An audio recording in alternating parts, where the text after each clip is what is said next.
allocation of spending of $444 million before the 30th of June on the Great Barrier Reef 2050 Partnership Program. Is that allocation to the department, or how closely tied is that to general departmental spending? So, Senator, if I can take you to page 98 of the budget paper number 2, yep. You'll see that $443.8 million against 2017-18. It is allocated to the department. It's allocated to the department? Yes. Sir. Yes. How much of it will be spent by the 30th of June, do you anticipate?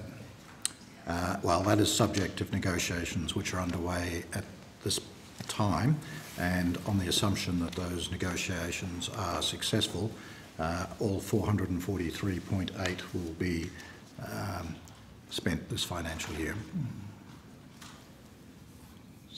When did you know you were going to receive it? That was during the budget process.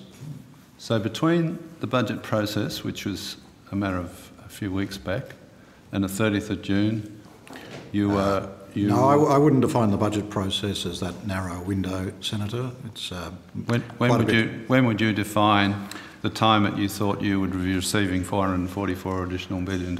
Well, I won't go into the budget processes, but can I say that in terms of Great Barrier Reef policy and expenditure matters, we had a substantial budget process over quite an extended period.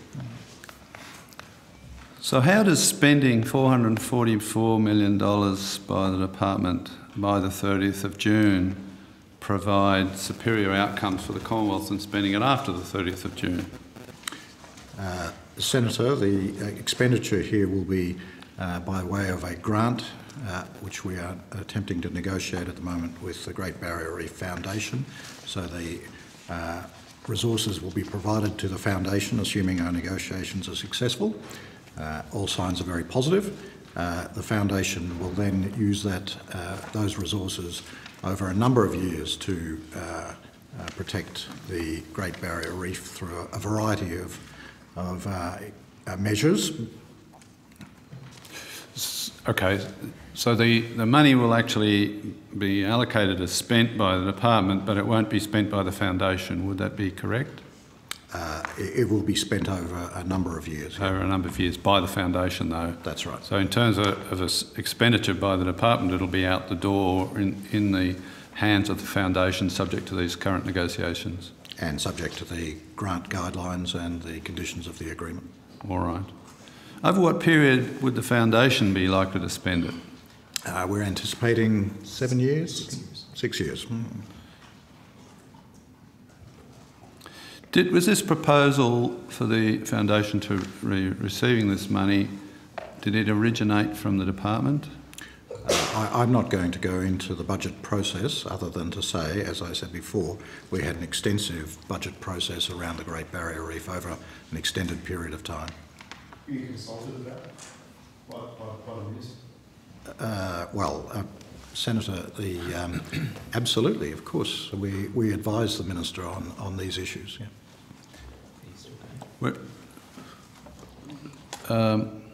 Was the finance portfolio or treasury portfolio involved?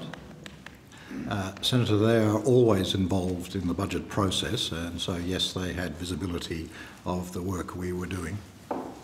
Did they initiate the idea that this additional expenditure on the Great Barrier Reef Foundation might be a good policy?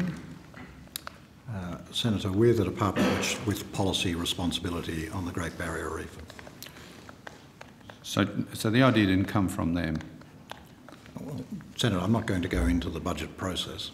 The budget process, as always, is a process where you have many perspectives focused on different problems and solutions and proposals, and it is a joint effort across portfolios. But we are the policy advisor. This is more than the budget process, Mr. Pratt. This is the future of the Barrier Reef and $500 million of taxpayers' money. It's more than just a budget process. Certainly, but the Senator is asking me. The Senator is asking me questions about the budget process. As is well known, we do not talk about cabinet and confidence issues in these hearings, and I agree with you. I think the Barrier Reef is much bigger than a budget proposal, and I think this is an extremely good news story that we have been allocated $500 million of new money to put towards protecting the Great Barrier Reef. Is it likely to lead to better outcomes for the Commonwealth or for the Great Barrier Reef, the fact that the foundation is receiving this money all up front rather than coming from the department on an annual basis over the next 7 years, I think you said the spending would occur? Well, yes, we believe so. The advantage of granting this money to the foundation is they are able to use those funds to leverage contributions from other sectors, which we are not able to do.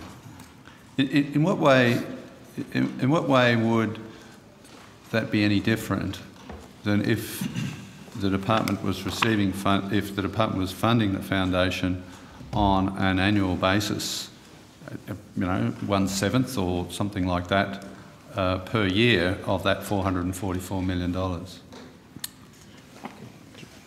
Dean Knudsen, Deputy Secretary, Environmental Protection. Senator, the experience that the department's had in a number of different areas where we've tried to set up partnerships, and in particular focused on trying to increase leveraging from other sources, whether it's states and territories or whether it's the private sector, the experience has been that one of the key things that external funders will look for is a solid and firm commitment by the Commonwealth government in behind that. Obviously, with the scale of this investment being the largest investment ever in the history of any Australian government in the reef, that's a pretty strong signal to the market. We expect that that will enable the Great Barrier Reef Foundation, which over the last more than a decade has managed to raise $80 million. That'll take them into a very different space in terms of their ability to raise additional funding. For that reason, we think this is really significant and potentially a game changer in terms of bringing not only governments to bear to deal with the challenges around the reef, but also, quite frankly, other entities around the country and globally to save or to do significant efforts to secure the reef for future generations. Could I ask in relation to that response?